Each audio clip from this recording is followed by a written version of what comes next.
What's going on, everybody? My name is Michael Weer, and happy February 1st. Now, because it's February, we have a brand new slate of movies to talk about. We did this last month where we talked about all the movies coming out in January, or at least the movies that were on my personal radar that were coming out in January, and then I went and saw most of them and did a review for the ones that I had a chance to see. This month will be no different. We're going to talk about the movies that are on my personal radar. They may not be all of the movies coming out. There's going to be streaming services that haven't really announced things. Things get dropped last second. So if you know of any movies that are coming out in February of 2023, we'll put those in the comment section down below. I would absolutely love to know what other movies are coming out that aren't on my radar currently. But without wasting any more of your time or my time, let's jump into the movies that are coming out in February of 2023. Kicking it off on February 3rd, we have two movies coming out, and the first one is 80 for Brady. Now, this is one of the two movies that I will talk about on my list today that I will say there is zero chance, there is no chance in hell I will go see this movie. No chance!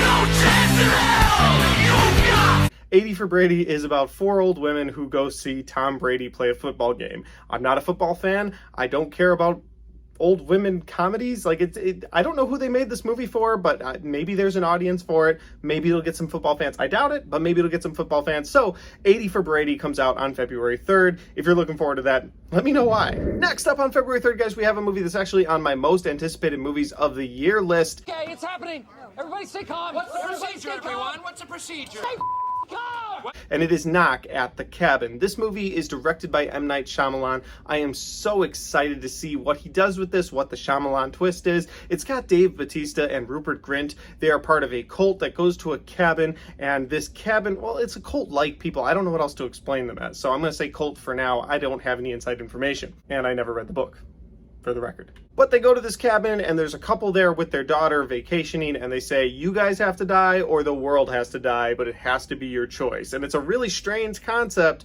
and in the trailer you're seeing like all these disasters happen on TV because they won't make a decision, and I'm wondering, okay, well, is that just happenstance, or is that really a result of them not deciding to let their family be slaughtered for humanity? So I'm excited. This movie has me intrigued on every single level, and because it's M. Night, like, he's so hit and miss that this could be a masterpiece or it could be garbage. I'm looking at you, old. It was pure garbage. So yeah, Knock at the Cabin. I'm excited for it. Next up on February 10th, guys, we have a Netflix release movie with Ashton Kutcher and Reese Witherspoon, and it is called Your Place or Mine. I actually don't know anything about this movie. I haven't watched a single preview. Because it's on Netflix, they haven't really dropped too many previews that I've had to watch. Like, I watched the You People trailer last month because it's Eddie Murphy and Jonah Hill, and of course I'm going to watch that trailer before I watch the movie. But when it comes to this, it's like, oh, it's Ashton Kutcher in a rom-com. I'm going to watch it, but I'm not excited about it at all. It's a Netflix movie, and that'll probably be how I feel when I finish watching the movie. I'll be like, well, it was a Netflix movie. Oh, that happened. So I hope I'm wrong, but I don't have much hope for it. The next movie coming out on February 10th is Magic Mike's Last Dance. Now, No! God, please, no! No! No! No! Now, this is the other movie on the list that I have no intention of seeing whatsoever. It's just not my thing. I know there are millions of women out there that disagree with me about Channing Tatum, but I find him funny, and I like him in movies like 21 Jump Street or when he cameoed in Bullet Train last year. Those are fun roles for him, and I enjoy him in those roles.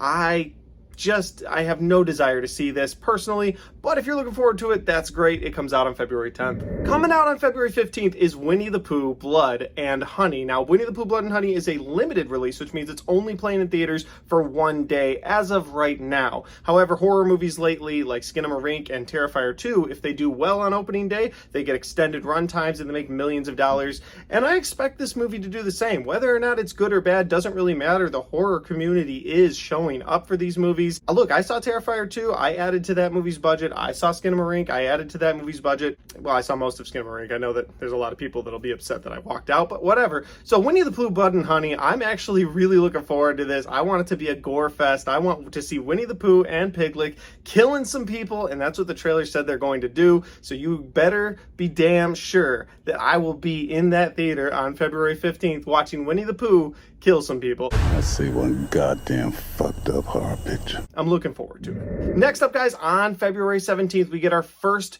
MCU movie of the year. We're getting 3 this year, but the first one is Ant-Man and the Wasp: Quantumania. These trailers look incredible. I can't wait to see what happens. I hope it's not a nothing movie. I feel like the other two Ant-Mans were kind of nothing movies that didn't really matter. you needed the character of Ant-Man for Endgame, but did you really need those movies? Like, they were fun movies, but outside of the Thomas the Tank Engine scene, is there anything really memorable about those movies to anyone? I mean, Paul Rudd's performance is great, but you know what I mean. Anyway, Quantumania looks like it's going to be bigger scale, bigger picture. First of all, Kane the Conqueror is in this movie, and oh my god, Jonathan Majors, I love him as Kane the Conqueror, and I also am really looking forward to seeing him next month in Creed 3. Jonathan Majors is just a fantastic villain, so I can't wait to see him chew up the scenery in this movie. And then you've got Paul Rudd returning as Ant-Man, you've got Evangeline Lilly returning as Wasp. There are so many faces coming back to this movie that I'm excited to see, and then it's going to further the MCU, and I feel like Phase 4 really held the MCU back. This is the first outing into Phase 5 of the MCU, so I'm excited to see what they do and how they do it. So Ant-Man and the Wasp on February 17th. I already have my tickets. We'll be watching. I'm ready. It just needs to happen. All right, guys, at the last weekend of February, we get 2 more movies. So on February 24th, the first of those 2 movies is The Jesus Revolution. And this is about a group of hippies in the 1970s sort of kicking off the hippie movement. I've only seen a couple of trailers for this movie, or I've seen the trailer a couple of times, what I should say. It hasn't really done it for me. It's a movie that if I have time, I'll go check out, but it's not one that, like, I need to be there day one. But the other movie that comes out on February 24th is the one I'm very excited about. Now, it's not on my most anticipated list, but it almost was on my most anticipated list after that trailer. Oh my god, that trailer. And the movie is Cocaine Bear. This is based off a true story about a grizzly bear that got into some cocaine in the woods and then went on a rampage. In the true story, he never went on the rampage, he just died. But in this movie, he will go on a rampage. And it's a grizzly bear. And that trailer looks funny, but at the same time terrifying because it's a grizzly bear just tearing people apart. So yeah, I'm excited to see a cocaine bear at the end of February. And that's the last movie that comes out in February.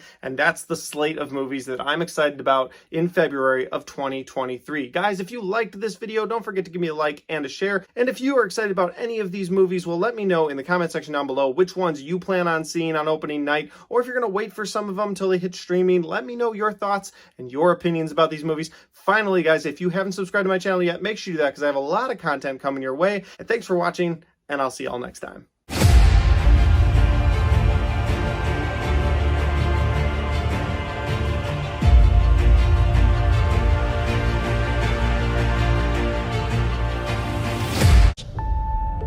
Part of the journey is the end.